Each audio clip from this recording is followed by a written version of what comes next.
Hi.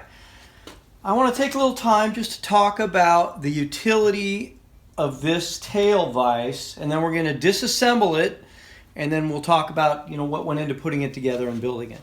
But just for now, my screw has 2 turns per inch, so it opens up quite a bit right here, and I'm just going to clamp this piece of wood in here so you can see how strong it is. The holding power of this guy. There you go. That's it. You can move the bench around. The other thing, so what I did is I have my bench dogs, and I've talked about those in a couple other videos, but also I made these so that I can also do dovetailing or any sort of work up here. And once you clamp this guy in, this is just very sturdy. You can perform just about any work on that wood that you want, and it's up at eye level.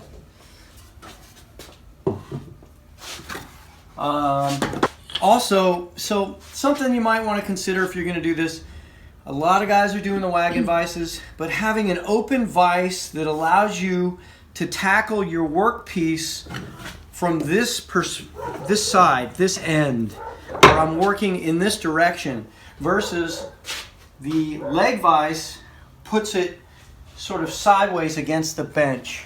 So we'll talk about the leg vise later. And then I wanted to kind of give you another perspective on this. I recently had to do a little work on my bow, and just being able to clamp this in here like so. Boom, there it is.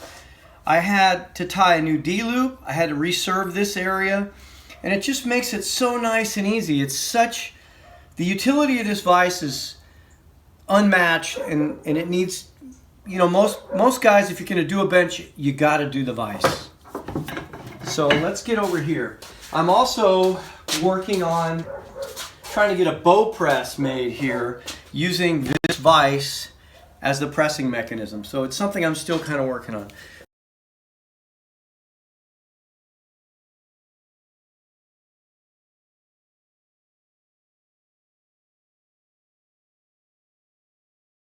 Bring this up.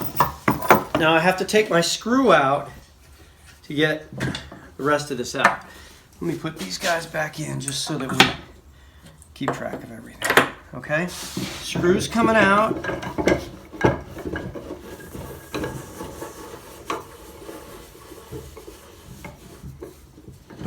Okay? The screw I made out of PC eucalyptus. You've probably seen it in some of the other videos I did. I'm going to get rid of that. And then you make your own screw making tool right here. And there's some other videos that you can watch. But basically this is what your tool looks like. Router bit goes in here. The screw goes in. The blank goes in after you make it into a dowel. And then it comes out this side. And then this is your cutting mechanism for threading the inside of the... So this guy is going to come off just like so.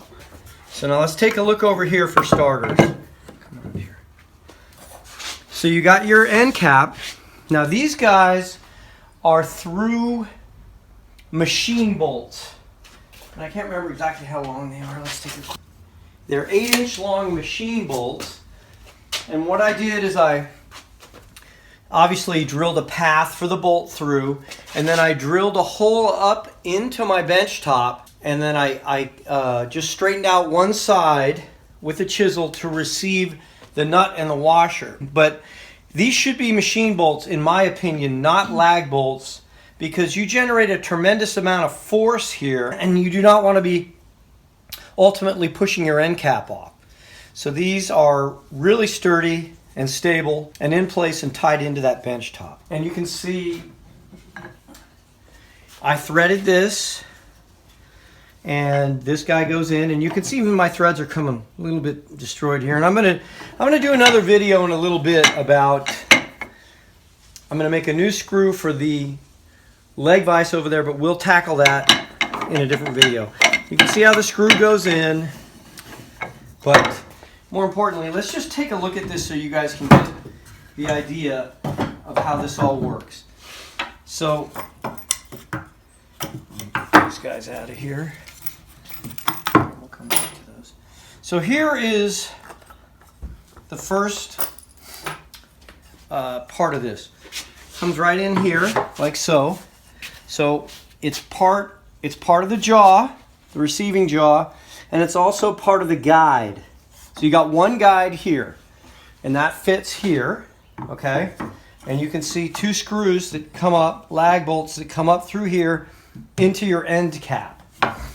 And now the the vise jaw itself goes like so.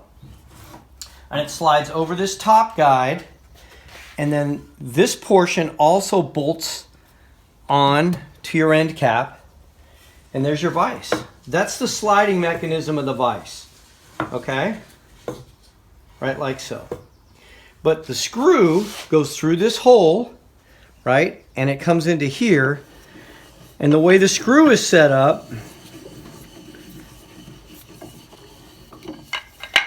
it's going to push on this, right? But the way it's set up, it comes in, and you can see here I have this 1/2-inch dowel that I made, that I drilled, and you can see the hole in the end of my screw. And so that's just an alignment tool, and it keeps it perfectly lined up right there. So this screw, when it's in place, pushes on this side of the jaw and on this side at the same time. So that gives it, that's why it can generate so much force, and the vise itself does not rack. And so then you have this other final sort of guide right here, this screwed in piece. And that right here, this area, this portion right here where you see my hand, is right here. It fits over this. So that's also sort of a guiding mechanism. So you have this portion of the guide, this portion, and this portion. So let's put it back together, and we'll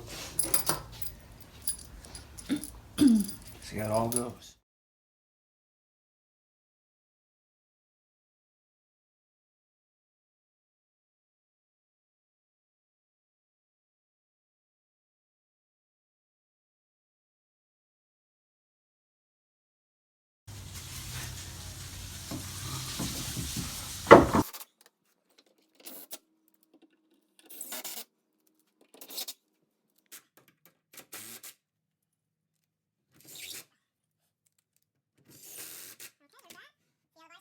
We'll put the screw back in.